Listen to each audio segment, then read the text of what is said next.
Hey guys welcome. मैं यहाँ दिवाली का बैकड्रॉप पूजा डेकोरेशन कर रही हूँ।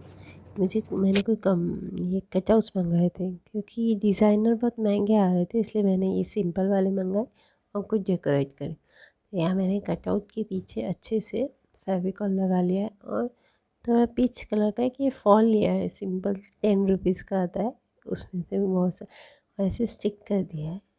ऐसे पूरे स्टिक करेंगे, ड्राई होने का ये मैंने कट कर लिया है और अब मैंने टेप से इसे स्टिक कर दिया है। बैकग्राउंड कुछ फेरी लाइट्स और लीफ के साथ इसे डेकोरेट। आइडिया अच्छा लगा है तो लाइक करिए, शेयर करिए, सब्सक्राइब करना ना